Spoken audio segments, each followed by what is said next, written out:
Guys, so TWIGO's final boss is coming back, and I'm pre-recording this just to upload the very same second that the boss comes out. Just talking about what is the best thing for points and everything like that. If you want to just get the points day one and just not even look at it anymore, because you'll see this was how the JP day one points like leaderboards looked like, but the last day looked completely different.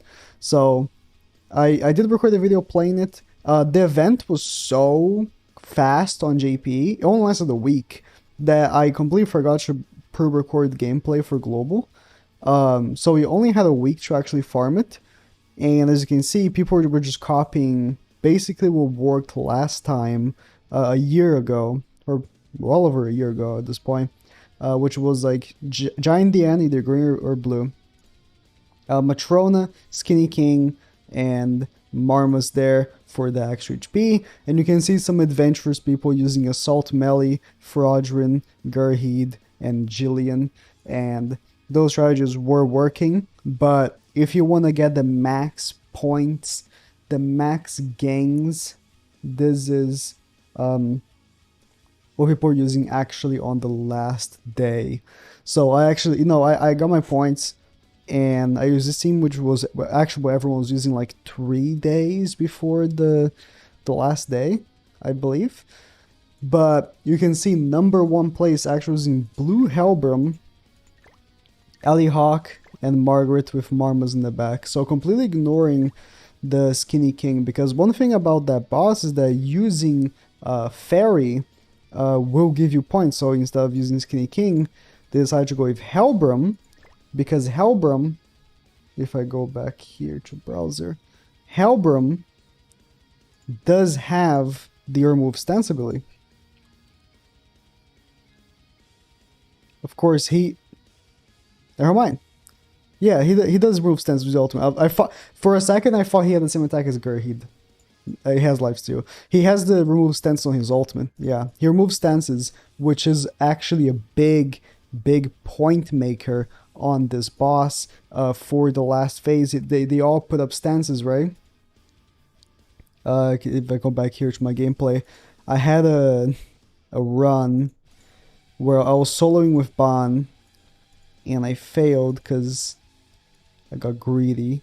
And they all put up their stances, and when they put up all their stances like this, you want to remove them because that will give you a lot of points.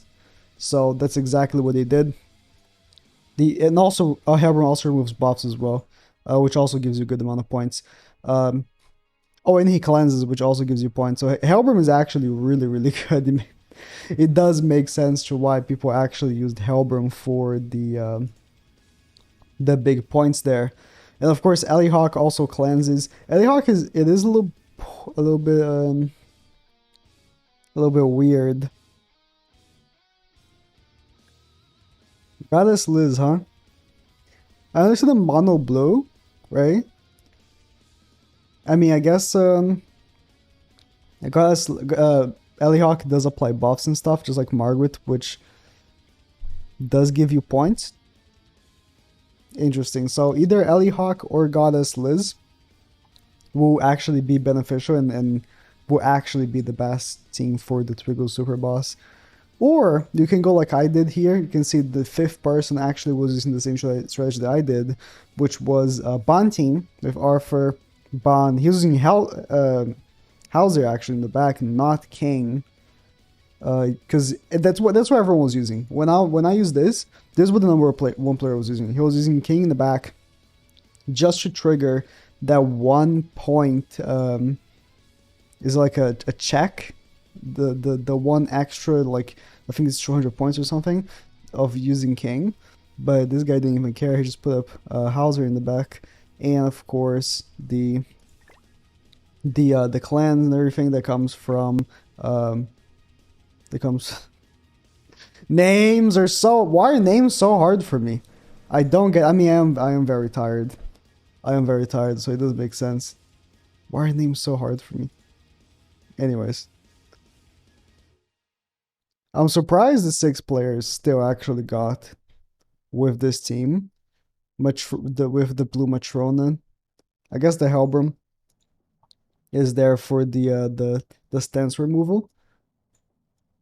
But yeah, so this is TWIGO. I mean, if you want like real gameplay of it, like the event itself is not hard for like farming and everything like that. The event itself is very easy. Hendrickson, that's his name. Hendrickson. The event itself is very easy.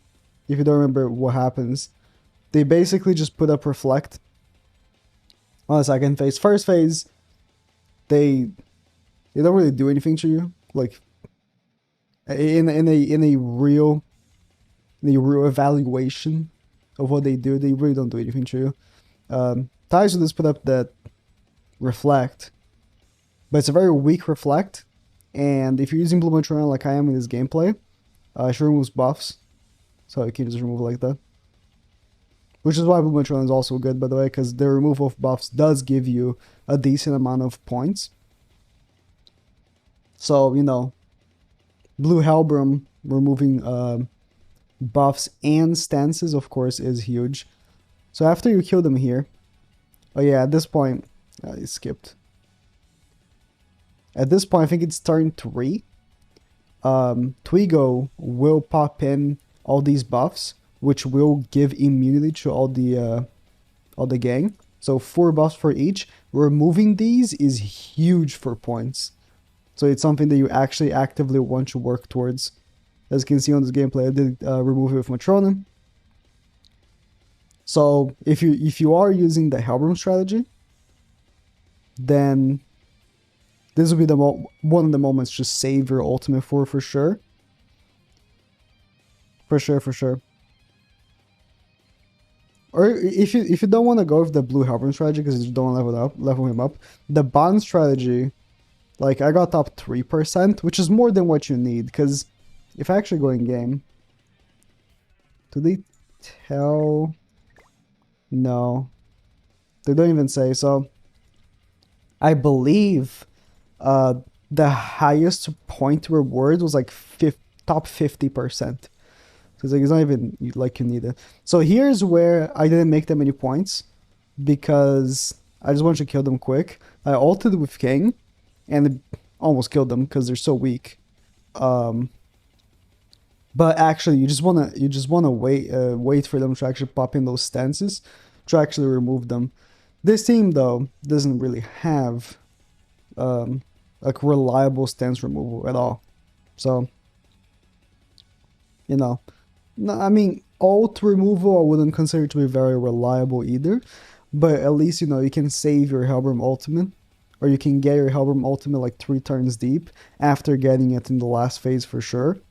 So Helbram really is the best strategy, or Ban. Again, if you want to use Ban, it is very simple, very easy, and yeah, this is the final boss.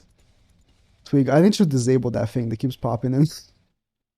Like one time in the video, that's fine, but just every time I pop in the gameplay portion of my recording software, that pops up. Um, okay, well, that's about it. Good luck.